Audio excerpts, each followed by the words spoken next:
Hello everyone, welcome to my channel. And I'm speaking slowly because I am inside my hospital premises, so I cannot talk loudly, but I want to share 2 or 3 things that I feel. There's a CCTV there. They're so afraid of something getting caught, but I want to share about a very interesting case that I have found out, and I hope that it will help you people also whenever you are working as a medical officer. Okay, so this is a case of a 52 years male. He is a 52 years male, and he comes to the ER with chief complaint of blood in urine for 1 day, pain abdomen, shortness of breath, and warning maturation. Okay, however, there is no issue of fever, LOC, abdominal body movement, cough, chest pain, loose stools, vomiting, no any past comorbidities, and he is a vegetarian, non-smoker, non-alcoholic with normal bowel and bladder habit. Okay,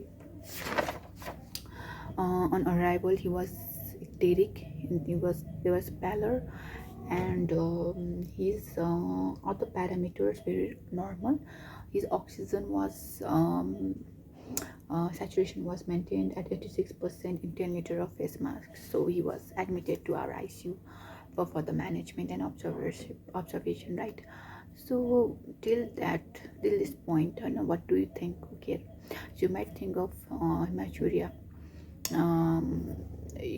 but there was nothing so prominent, and on investigations, and we go to investigations,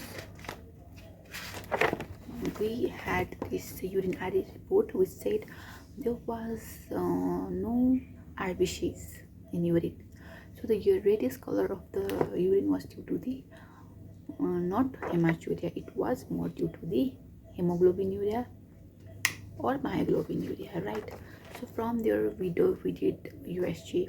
Okay, and USG there was hepatomegaly, moderate degree, nothing more. Then we had LFT. Obviously we just sent LFT, and LFT indirect bilirubin, like total bilirubin was higher side 8.52, direct bilirubin 1.6, SGPT 42, SGO2 110, creatinine was around 1.4 with urea 83, sodium potassium normal, and CPK-MB 33.85. So up to this point we know that it's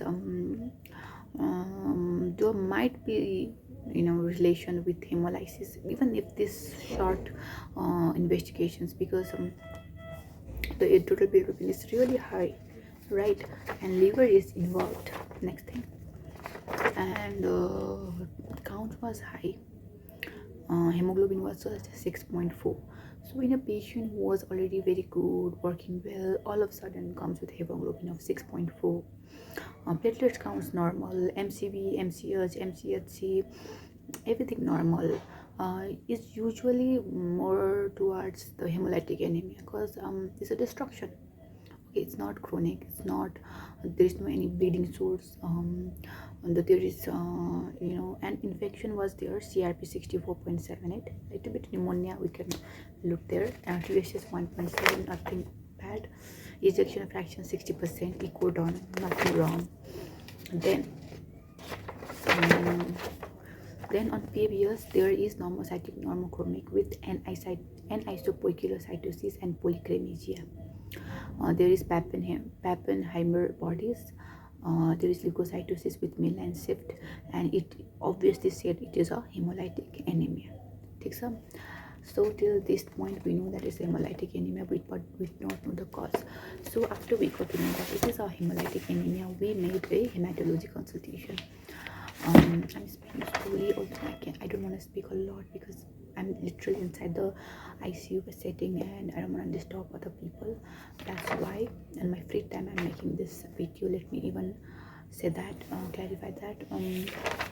Hematology consultation, he asked to do few tests, which was osmotic fragility test, G6PD enzyme deficiency, SPLC test, DCT, and ICT test.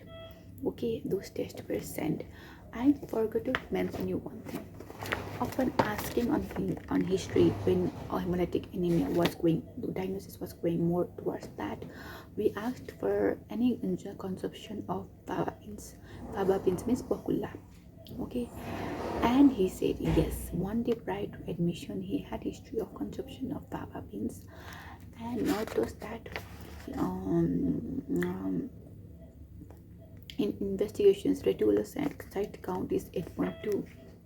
Okay, and serology is non-reactive. That's nothing. And obviously, hemolysis means we think about lepto, malaria, and all those things are negative.